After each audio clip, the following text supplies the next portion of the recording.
तो मुझे लगता है कि पप्पू यादव की कोशिश है कि भाई सीमांचल में ज़्यादा सीटें मिले। सीटें मिलेगी तो पप्पू यादव को भले कांग्रेस औपचारिक रूप पर शामिल नहीं करा पाए पार्टी में, लेकिन प्रचार तो करेंगे। कांग्रेस के लिए प्रचार उन्होंने किया दिल्ली में, रांची में, तो यहाँ भी करेंगे। और जीत होगी तो उसका सीधा श्रेय पप्पू यादव को जाएगा। और अच्छी सफलता मिल गई तो पप्पू यादव को, तेजस्वी यादव के मना करने पर भी कांग्रेस लेने से नहीं हिचकेगी। नमस्कार, आप देख रहे हैं सिटी पोस्ट लाइव और आपके साथ मैं हूं अंजलि राव। आज पटना के राजद दफ्तर में महागठबंधन की एक बहुत बड़ी बैठक हो रही है, लेकिन इससे पहले निर्दलीय सांसद पप्पू यादव ने बहुत ही बड़ी मांग कर दी है। उन्होंने कहा है कि कोसी, सीमांचल और मिथिलांचल से सबसे ज्यादा सीट कांग्रेस को दी जानी चाहिए, क्योंकि ये ऐसी जगह है जहां पर जाति और धर्म के नाम की राजनीति नहीं होती और ये कांग्रेस की जमीन है। तो ये देखने वाली बात है इसमें तेजस्वी क्या उनकी मांग को मानते हैं या नहीं। इस पर बात करने के लिए हमारे साथ जुड़ चुके हैं सिटी पोस्ट लाइव के वरिष्ठ पत्रकार श्रीकांत प्रत्युष सर। तो सर, क्या लगता है तेजस्वी यादव मानेंगे? देखिए, पप्पू यादव ने महागठबंधन की बैठक के ठीक पहले ये मांग रखी है। महागठबंधन की बैठक दिल्ली में हुई थी। तेजस्वी यादव राहुल गांधी से मिलने गए थे।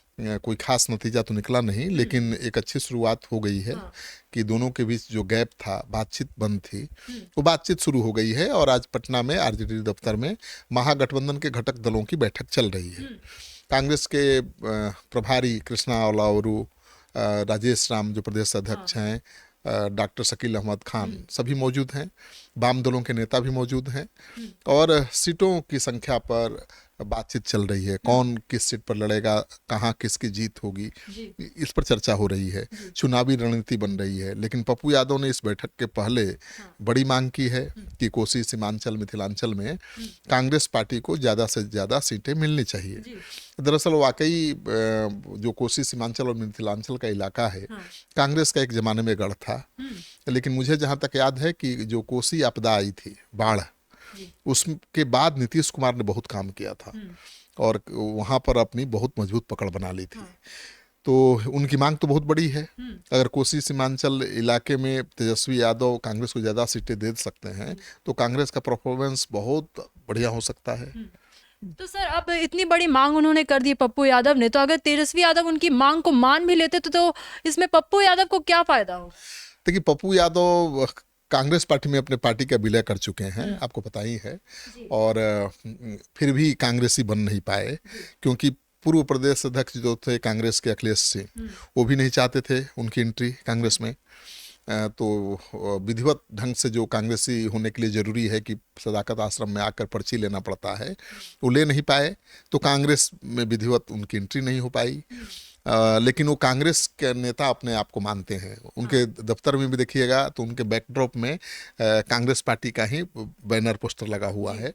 और कांग्रेस पार्टी के लिए विधानसभा चुनाव दिल्ली में हुआ तब भी और झारखंड में, दोनों जगह पर उन्होंने चुनाव प्रचार किया। और कांग्रेस पार्लियामेंट्री बोर्ड के मेंबर भी अपने आप को बताते हैं। प्रियंका गांधी उनको लाई थी कांग्रेस में, दिल्ली में शामिल भी हुए थे, लेकिन जो प्रक्रिया पूरी करनी थी पटना के सदाकत आश्रम में आकर, वो नहीं कर पाए। तो खुद को कांग्रेसी ही मान रहे हैं, भले कांग्रेस उनको ले नहीं पा रही है, तेजस्वी यादव के विरोध के कारण ही नहीं ले पा रही है। लेकिन वो कांग्रेसी अपने को मानकर चलते हैं। अगर उस इलाके में आपका सवाल था कि अगर पप्पू यादव की मांग मान ली जाती है, कांग्रेस को ज़्यादा सीटें मिल जाती है, तो पप्पू यादव क्या फ़ायदा होगा? पप्पू यादव को बहुत फायदा होगा, उनका कद बहुत बढ़ जाएगा। क्योंकि सीटों पर जितनी ज़्यादा जीत होगी, जितनी ज़्यादा सीटों पर जीत होगी, वो पप्पू यादव का इलाका है, उनका प्रभाव वाला क्षेत्र है, तो उसका फायदा तो सीधे उनको मिलेगा। तेजस्वी यादव तो उनको चुनौती के रूप में देखते हैं। यही तो बात है कि तेजस्वी यादव तो उन्हें अपना दुश्मन मानते हैं। यहाँ तक कि लोकसभा चुनाव में भी बहुत बड़ा बयान दे दिया था पप्पू यादव को। बिल्कुल, लोकसभा चुनाव में पप्पू यादव को कांग्रेस का टिकट नहीं मिल पाया तेजस्वी यादव के विरोध के कारण, और उनको निर्दलीय चुनाव लड़ना पड़ा। पप्पू यादव को हराने के लिए तेजस्वी यादव ने पूर्णिया में 3 दिन कैंप किया और यहाँ तक कि अपनी एक चुनावी सभा में कह दिया कि यदि पप्पू यादव आरजेडी को आप नहीं जिताते हैं तो आप एनडीए को वोट दे दीजिए। तो उसका असर बहुत हुआ, उससे नाराजगी बढ़ गई। जो आरजेडी के समर्थक थे उन्होंने बुरा मान लिया कि भाई पप्पू यादव को हराने के लिए कह रहे हैं कि एनडीए को वोट दे दो। तो उसका सीधे फायदा मिला पप्पू यादव को। पप्पू यादव निर्दलीय चुनाव जीत गए और हीरो बन गए। तो अब तेजस्वी यादव उनको दुश्मन की तरह देख रहे हैं, उनको चुनौती के रूप में देख रहे हैं कि भाई यादव का बड़ा नेता न हो जाए।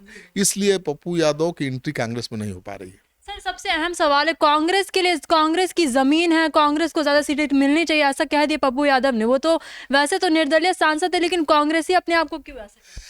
वो कांग्रेस मान रहे हैं अपने को, कांग्रेसी ही मान रहे हैं, भले कांग्रेस में वो शामिल नहीं हो पा रहे हैं। तेजस्वी यादव के विरोध के कारण कांग्रेस पार्टी उनको शामिल नहीं कर पा रही है। अब आप के जहन में सवाल होगा कि कन्हैया कुमार भी तो तेजस्वी यादव की पसंद नहीं है, फिर उनको कैसे आगे कर दिया कांग्रेस ने? तो कन्हैया कुमार भूमिहार समाज से आते हैं, वो सीधे तौर पर चुनौती नहीं है। ठीक है, युवा हैं, आगे बढ़ेंगे तो चुनौती तो होंगे तेजस्वी यादव के लिए, लेकिन सीधे तौर पर नहीं है, क्योंकि भूमिहार समाज से आते हैं। पप्पू यादव तो यादव समाज के नेता हैं, और वो तो लालू यादव के उत्तराधिकारी अपने को घोषित कर चुके थे। तो तेजस्वी यादव के लिए सीधी चुनौती बनेंगे पप्पू यादव। इसलिए तेजस्वी नहीं चाहते कि पप्पू यादव कभी आगे बढ़े। पप्पू यादव सीमांचल कोसी इलाके में बहुत बड़ी ताकत है। अगर आरजेडी के साथ रहे तो भी और कांग्रेस के साथ रहे तो भी वो बहुत बड़ी सफलता दिला सकते हैं महागठबंधन को, लेकिन दिलाएंगे सफलता तो चुनौती बढ़ जाएगी तेजस्वी यादव की। तो सर कांग्रेस क्यों नहीं ले पा रही पप्पू यादव को अपने साथ में? मैंने बोला ना कि तेजस्वी यादव नाराज हो जाएंगे।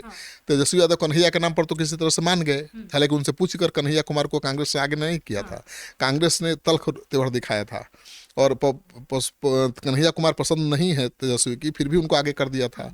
उनके नेतृत्व में एक यात्रा की शुरुआत भी कर दी, और उसी यात्रा की शुरुआत तो तेजस्वी यादव भी कर चुके हैं। वही पलायन रोको नौकरी दो यात्रा ही तेजस्वी यादव कर रहे हैं, और कन्हैया कुमार को भी कांग्रेस ने उस यात्रा पर भिड़ा दिया। तो तेजस्वी यादव विरोध नहीं कर पाए, क्योंकि भाई कन्हैया कुमार कैसे तेजस्वी यादव की जगह ले सकते हैं? वो यादवों के नेता हैं, वो भूमिहार समाज से आते हैं, इसलिए वो मान भी गए। लेकिन पप्पू यादव तो सीधी तौर पर चुनौती देंगे तेजस्वी यादव को। लालू यादव कभी नहीं चाहेंगे कि तेजस्वी के लिए कोई चुनौती खड़ी हो, कोई दूसरा यादव नेता स्थापित हो। यही कारण है कि कांग्रेस पार्टी उनको औपचारिक रूप से अपने दल में शामिल नहीं करा पा रही है। अब विधानसभा चुनाव में देखना ये है कि क्या तेजस्वी यादव को कांग्रेस पार्टी मना पाती है पप्पू यादव को साथ लेने के लिए। पप्पू यादव को साथ अगर कांग्रेस लेकर चुनाव लड़ती है सीमांचल की ज़्यादा सीटों पर, तो ज़्यादा कामयाबी मिल सकती है। लेकिन तेजस्वी यादव कांग्रेस को कुछ ही जिलों में सिमट चुके हैं, मतलब हर जिला में तो सीट कांग्रेस को देते नहीं है, कुछ ही जिलों में कांग्रेस लड़ती है।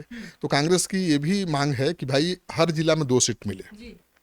मतलब कांग्रेस 75 सीटें मांग रही है, 70 सीटों पर पिछली बार लड़ी थी। तेजस्वी तो 50 से ज़्यादा देने के लिए तैयार ही नहीं है। कांग्रेस 2 डिप्टी सीएम का पद भी मांग रही है। मुकेश सहनी भी डिप्टी सीएम बनना चाहते हैं। तो तेजस्वी, मुकेश सहनी भी बहुत ज्यादा एक्टिव हो गए हैं अभी कांग्रेस के साथ। मुकेश सहनी भी प्रेशर बना रहे हैं, जिस तरह से कांग्रेस प्रेशर बना रही है तेजस्वी यादव पर, वैसे मुकेश सहनी बना रहे हैं। लेकिन बात बहुत ज़्यादा आगे बढ़ जाएगी, ज़्यादा ये प्रेशर बनाएंगे तो तेजस्वी यादव वाम दलों के साथ अकेले चुनाव मैदान में भी उतर सकते हैं। तेजस्वी यादव तो एक बड़ी ताकत है ना भाई, 16% मुसलमान, 14% यादव, ये तो सॉलिड वोट बैंक है उनके पास। तो अगर वो अगड़ी जाति को, अति पिछड़ी जाति को साथ लेकर चुनाव लड़ेंगे तो बगैर कांग्रेस, बगैर मुकेश सहनी भी अच्छा प्रदर्शन कर सकते हैं। तो कांग्रेस और मुकेश सहनी एक हद तक ही दबाव बना सकते हैं तेजस्वी यादव पर। तो मुझे लगता है कि पप्पू यादव की कोशिश है कि भाई सीमांचल में ज़्यादा सीटें मिले। सीटें मिलेगी तो पप्पू यादव को भले कांग्रेस औपचारिक रूप पर शामिल नहीं करा पाए पार्टी में, लेकिन प्रचार तो करेंगे। कांग्रेस के लिए प्रचार उन्होंने किया दिल्ली में, रांची में, तो यहाँ भी करेंगे। और जीत होगी तो उसका सीधा श्रेय पप्पू यादव को जाएगा। और अच्छी सफलता मिल गई तो पप्पू यादव को तेजस्वी यादव के मना करने पर भी कांग्रेस लेने से नहीं हिचकेगी। ये दिक्कत है। तो अभी विधानसभा चुनाव में देखते हैं कि कांग्रेस किस तरीके से तेजस्वी यादव को, पप्पू यादव को लेकर यहाँ में मना पाती है या नहीं मना पाती है। और पप्पू यादव ने जो इतनी बड़ी मांग कर दी है, कितने सफल हो पाते हैं अपनी मांग को लेकर, ये देखने वाली बात होगी। आप क्या सोचते हैं इस पूरी खबर के बारे में? कमेंट सेक्शन में अपनी राय हमें जरूर साझा करें। तो फिलहाल इस खबर में बस इतना ही।